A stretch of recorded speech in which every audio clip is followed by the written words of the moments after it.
Alright, unbox muna natin to mga boss.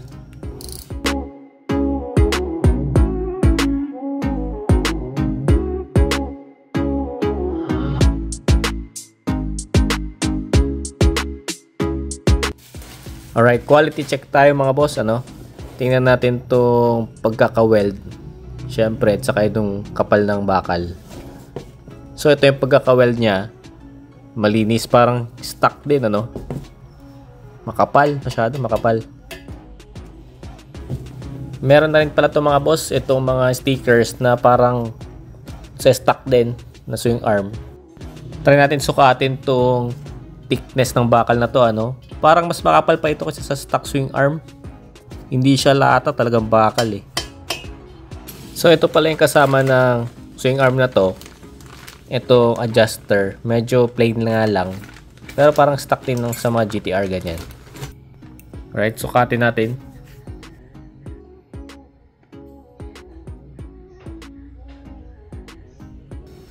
Katapos kilo natin to mga bossing kasi nabibigatan ako. Halos 5 kilo pala to mga boss, kaya pala sobrang bigat. So mamaya ikilo din natin yung stock. Ayos natin. Yan, 4.98 talaga yung ano, yung kilo niya. Alright, baklasan time na mga boss.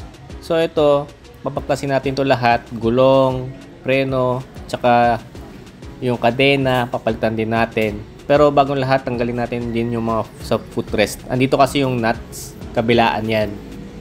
Dito. Andyan.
Ayun, nabaklas na natin yung stock swing arm mga boss. Dito nilatag ko siya eh.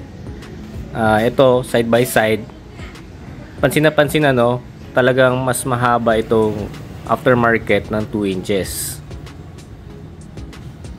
So ito yung aftermarket, ito yung stock. So next natin gagawin, ikikilo natin yung stock. Yun na nga mga boss, tama yung hinala ko. Mas makapal yung aftermarket kaysa dito sa stock. Ito yung sticker para maniwala kayo. Ito yung sticker ng stock. 4.28 kilos siya.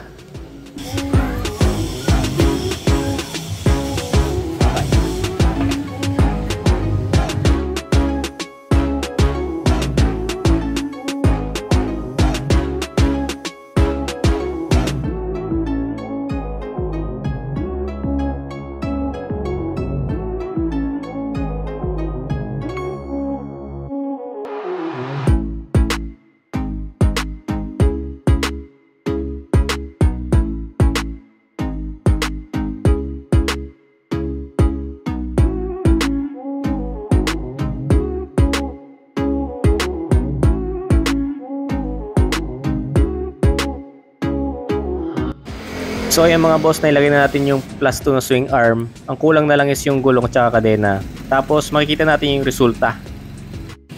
Nailagay na natin mga boss yung gulong. So ito yung kinalabasan. Ayan. Medyo lumapit talaga yung gulong dun sa may fender eh. Kung mapapansin nyo yan. Medyo humaba na yung wheelbase niya ngayon. Simula dyan dun sa harapan. Siguro may pagkakaiba to pagdating sa behavior o kaya bangkingan niya. Mamaya ma-test drive natin. Yung last na lang yung kadena. Bali di kasi ubra yung stock, kaya bumili tayo ng bagong kadena.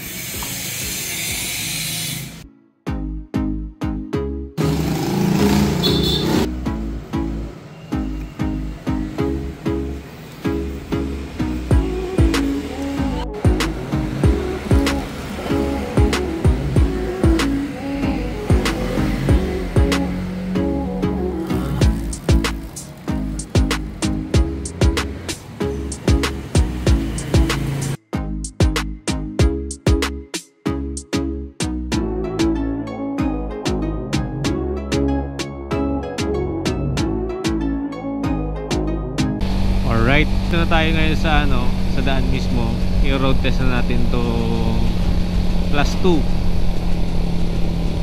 So, anong napansin ko, wala naman tayo ibang pagkukumparahan kundi sa stock swing arm lang.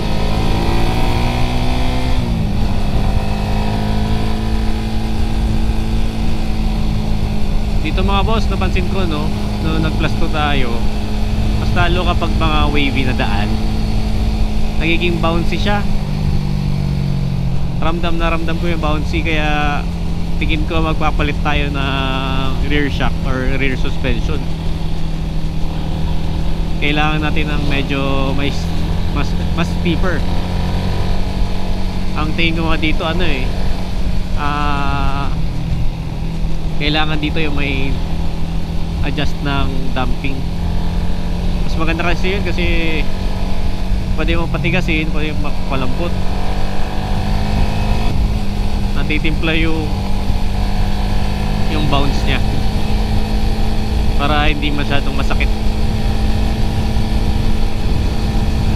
Tapos na try ko na rin itong mga boss yung may sakay, may back ride, kung gaano siya kabounce ng parang doble.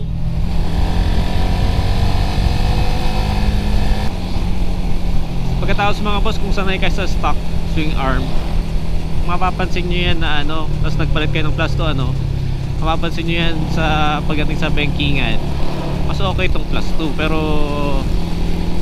mas parang sabihin natin mas mabigat, mas mayroong weight siya sa sa pag banking, ganun siya. Pero mas masarap siya i-banking ngayon mahaba lang kasi itong wheelbase nya ngayon Yung stock Winner X kasi maganda siya iliko-liko kasi short wheelbase siya nung nakaraan Sa andar naman mga boss, wala siyang pinagbago, ganun na ganun pa rin.